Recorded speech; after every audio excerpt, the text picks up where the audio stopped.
세계 최고의 대학 카이스트의 진정한 카이스트맨 이광영 총장님을 소개합니다. 어서 오십시오, 총장님. 네, 안녕하십니까. 반갑습니다. 총장님은 우선 카이스트 총장이라는 직함이 있으시고요. 다양한 직분을 가지고 계시는데 기술유출 방지 본부처 추진단 단장, 또 대한민국 세계특허 허브국가 추진위원회 공동대표 등 여러 가지 중책을 맡고 계시는데요. 총장님 본인 소개를 좀 직접 해주실까요? 네, 전 카이스트 총장 이광영입니다.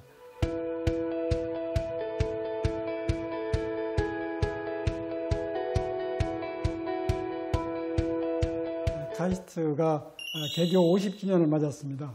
그래서 새로운 50년을 시작하는 이 시점에서 카이스트를 세계 인류대학으로 만드는 그런 책무를 지고 총장이 취임하여 어깨가 무겁습니다. 어깨가 정말 무거움을 느끼실 텐데요. 그 무거운 어깨의 짐 중에서 또 카이스트의 지식재산이 차지하는 비중이 굉장히 많을 것 같은데 지식재산의 중요성을 일찍부터 말씀을 하셨는데요. 우선 그렇게 지식재산에 대해서 그 중요성을 가지게 된 계기가 있으셨을까요? 네, 당연히 이 현대 사회가 발전하면서 이 사회에 존재하는 자산이라는 것이 두 가지가 있는데요. 하나는 눈으로 보이는 자산, 뭐 여기 의자도 있고 책상도 있고 집도 있고 땅도 있고 그런 자산이 있고 또 눈에 보이지 않는 자산이 있어요. 네. 상표권이라든지 특허권이라든지 이런 것들이 갈수록 중요해지니까 이 세상은 이게 눈에 보이는 것보다 눈에 보이지 않는 것이 더 중요한 게 많구나. 세계에서 우리가 잘 알고 있는 유명한 회사들, 우리 삼성도 그렇고요.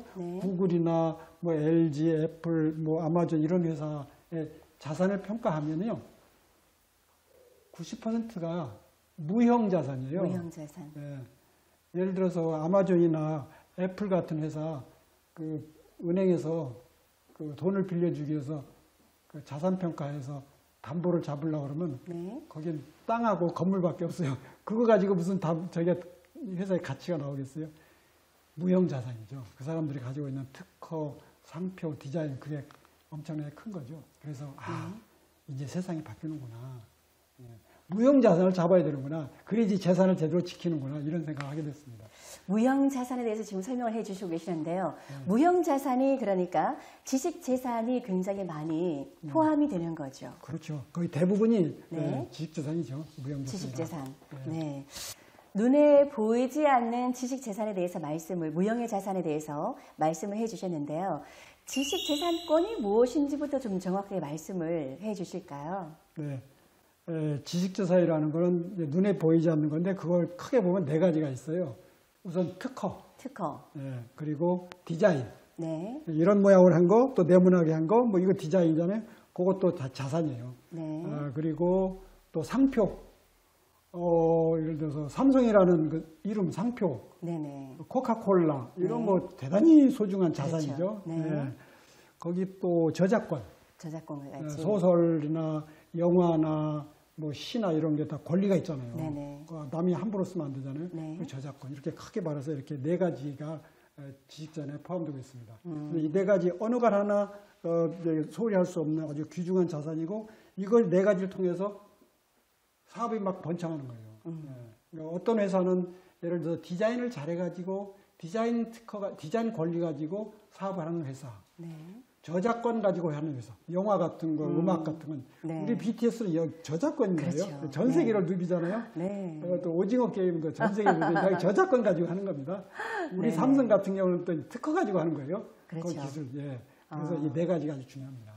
지식재산권이라는 게 그러니까 눈에 보이지 않는 것에 대해서 말씀을 해주셨는데 특허, 디자인, 상표, 저작권 이렇게 말씀을 주셨는데 그중에 BTS 이야기를 하시면서 얼굴 표정이 정말 환해지시는데요.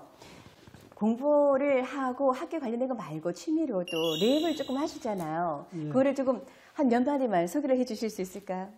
이게 바로 저작권이에요. 함부로 저작권이 있기 때문에 함부로 쓰시면 안 됩니다. 제가 조금만 보여드릴게요. 제가 이제 뭐 이제 비트가 나와야 되는데 비트가 나오지 않으니까 네, 비트. 무수히 빛나는 밤 하늘 무수히 바라보겠지 잠참을 뭐 이런 거 이게 저작권이에요. 이거 함부로 이게 따라서 하든지 뭐 다른 영업 활동 하시면 안 됩니다. 아, 그래요? 조금 제가 모방을 해볼까요? 무수히 빛나는 밤하늘 한참을 바라보겠지 별빛을. 예. 아, 조금 변형인가요? 예, 근데 영업을 하시면 안 되는 거예요. 아, 이렇게 학생들과 소통을 굉장히 중요시하면서 학생들이 좋아하는 걸로 마음을 다가고 공감하기 위해서 또 동아리를 찾아가서 랩도 이렇게 배우시는 그런 또 마음을 써주시는데요. 얼마나 또 학생들이 좋아할까 싶기도 하고. 그래서 학생들이 이제 지식재산에 대해서 알고 또 지키기 위해서 노력들을 할 텐데요. 학생들이 이 지식재산에 중요하다는 거를 알려주기 위해서 또 어떻게 말씀을 하시는지도 궁금해요. 우리가 이제 현대 사회가 되면서 현대 산업 사회가 되면서 뭐랄까요? 우리가 만드는 아이디어, 기술 이것이 보호받지 못하면은요. 보호받지 못하면 공중에 그냥 날아가서 남들한테 다 뺏기는 그런 사회예요. 그러니까 유형의 자산은 이제 의자가 있다, 뭐 이게 땅이 있다, 이거는 유형이기 때문에 내가 지킬 수가 있잖아요. 네. 그런데 무형의 자산은 내가 이걸 잘 지키지 않으면 없어져 버려요. 남이 다 사용해 버리기 때문에. 그래서 내가 만든 자산을, 기술을 지키는 것이 엄청 중요하다. 개발하는 것 못지않게 중요하다. 이런 식으로 강조하죠. 근데 현대에서, 예, 그럼요. 근데, 지금 현대 사회에서, 글로벌 기업들의 자산을 평가해 보면은 지식자산의 비중이 80%, 90%고, 네. 땅이니 부동산 이거는 10 내지 20%밖에 안 된다. 지금 뭐 청소년문 전쟁이라고 얘기를 하고도 있는 미국과 중국의 무역 분쟁도 지식재산이 이유일까요? 아, 그럼요. 지금 이제 미국과 중국의 경쟁이 과거에는 국제정치에서 그 이념이 중요했어요. 네네. 공산주의냐, 뭐 민주주의냐, 이거 가지고 경쟁을 했는데 지금은 그런 거 이제 이념은 없어지고 이제 이 경제 중심이다. 경제. 그 무역을 우리가 더 해서 돈을 많이 버느냐, 뭐 뺏기느냐, 뭐 이거가 중요한데 그럼 무역이 이게 여기 경제 이거 밑바탕이 기술이잖아요. 기술인간이라는 건 다시 말해서 지식재산인 거예요. 그래서 미중 간의 갈등은 결국은 그 반도체나 자동차, 배터리, 또 디스플레이 여기에 관련된 특허들, 지식재산들을 어떻게 지키느냐. 그러니까 일반적으로 중국 기업들이 미국 거를 슬금슬금 베끼니까 네. 그걸 막는 거예요. 그것이 이제 지금 현재는 미중 간의 큰 갈등으로 나타나고, 그러니까 미국이 혼자 그걸 지키기가 힘드니까 네. 이제 연합을 하죠. 그래서 유럽도 끌어들이고 한국도 끌어들이고 일본 끌어들여서 이제 중국을 거의 이제 포위 작전으로 이렇게. 그러니까 옛날에는 군함을 가지고 비행기 가지고 포위하는데 네네. 이제는 지식재산을 가지고 포위하는 거예요. 그래서 우리 미국, 일본, 한국, 유럽 이런 나라가 가지고 있는 지식재산을 중국이 사용하지 못하게 하는 거죠. 그런 식으로 압박하는 거죠. 지식재산을 이제 개발하는 것 못지않게 지키는 것이 중요하다는 말씀도 네. 그렇게 해주셨는데요. 이제 우리나라가 지식 강국으로 가려면 우리 이제 학생들이 지식재산권의 주인공으로 살아야 되는 시대가 이제 되는데요.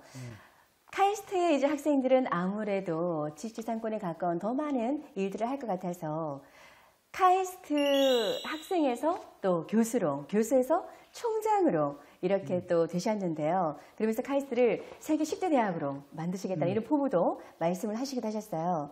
카이스트 이 지금 보고 있는 학부모들이 보면은 굉장히 또 궁금해하고 할 질문을 제가 대신 한번 드려본다고 생각을 하고요. 이렇게 해야 카이스트에 올 수 있다. 나는 이렇게 공부를 했다. 어떤 좀 팁을 주실 수 있으실까요? 카이스트가 추구하는 인재상은 그 세상을 바꾸는 사람을 기르려고 합니다. 그래서 성실하고 모범적이고 성적도 잘 나오고 이런 사람은 저희는 세상을 바꾸기 어렵다고 봐요. 근데 세상을 바꾸는 사람은 기존의 것을 바꾸는 사람, 변화시키는 사람이에요. 그래서 카이스트에 관심 있는 학생들은 물론 공부는 잘해야죠. 근데 공부 잘하는 것 중에서 그 다음에는 기존 거를 받아들이지 않고 변화를 추구하는 사람, 도전하는 사람, 발상에 전환하는 사람, 그런 학생들을 저희들은 환영을 합니다. 자기 생각에 있어서 좀 독창적인 창작성이나 아이디어나 이런 것들이 있는 학생들을 카이스트는 선호한다. 맞는? 그렇죠. 네. 그래야지 인재다. 예, 그래야지 세상을 바꾸거든요. 그러고 보니까 정말 괴짜가 세상을 바꾼다라는 말씀을 여러 번 말씀을 하셨던 것 같은데요. 이해를 할 것 같습니다. 그중에서 제가 또 굉장히 인상적이었던 게 총장님께서는 조직표를 뒤집어 놓고 본다고 하셨잖아요. 예. 그러면 내가 모셔야 될 사람이 누군가 이거 말씀을 좀 해주실까요? 예. 그 카이스트는 50년이 돼가지고 그 다음 50년에는 세계 1, 2대학이 돼야 돼요. 지금 세계 대학 평가하면 40위 정도 하거든요. 그 40위 돼서는 뭐 1, 2대학 소리를 못 듣습니다. 1, 2대학이 되려면은 10위권 대학, 그러니까 19등 안에 들어가야 돼요. 19등 안에 들어야 되고 그 안에 들어가려면 어떻게 해야 되냐면은 남들이 하는 걸 하면 안 돼요. 남이 안 하는 걸 해야 돼요. 그래야지 남들이 따라와요. 그래서 우러러보고 1, 2대학 소리를 듣는 거거든요. 근데 그럼 우리 학교에 있는 모든 교수님들, 학생들이 그동안 하던 걸 버리고 새로운 걸 해야 돼요. 그러려면은 교수님들의 마음을, 학생들의 마음을 움직여야 되거든요. 네. 생각을 바꿔야 돼요. 네. 나는 기존 거 안 해. 난 남들이 하는 거, 난 그 자존심 상해서 이제 못해. 이런 생각을 갖게 해야 돼요. 그러려면은 어떻게 사람 마음을 어떻게 억지로 할 수가 없잖아요. 그러니까 제가 설득을 하고 모셔야죠. 모시는 방법이 저희가 학교에 있는 조직도가 있는데 네네. 조직도는 일반적으로 총장이 제일 위에 있고 그렇죠. 뭐 이제 보직 교수님들이 있고 뭐 학생이 있고 막 이렇게 쫙 있잖아요. 근데 네. 그런 식 제가 그런 생각을 가지고서는 학생들을 설득을 못해요. 교수를 설득을 못해요. 그래서 뒤집어 놓고 이분들 내가 잘 모셔야 된다. 자, 우리 다 같이 세계 1, 2대학이 됩시다. 기존에 하던 거 다 버립시다. 우린 새로운 거 합시다. 우린 시시한 거 하지 맙시다. 이렇게 해야지 되기 때문에 제가 뒤집어 놓고. 네. 디지털 융복합 시대, 이제 지식지산은 시대를 이끌어갈 동력이 아닐까 싶습니다. 대한민국을 지식지산의 강국으로 이끌어갈 주인공은 바로 여러분 학생입니다. 지식재산을 지키는 힘. 대한민국을 부강하고 튼튼하게 합니다. 이 세상에는 자산이 두 가지가 있습니다. 유형 자산이 있고 무형 자산이 있어요. 무형 자산은 이런 책상, 집, 땅 이것이 자산이죠. 유형 자산이죠. 무형 자산은 지식재산. 지식재산에는 특허, 디자인, 상표, 저작권 이런 게 있어요. 우리가 유형 자산에서 아끼잖아요. 이걸 잘 지키잖아요. 우리 돈도 잘 지키잖아요. 전략해서 아끼고 쓰고 남이 내 걸 뺏어가려고 그러면 뺏기지 않으려고 노력하잖아요. 마찬가지로 내가 만드는 지식재산도 내가 잘 지켜야 됩니다.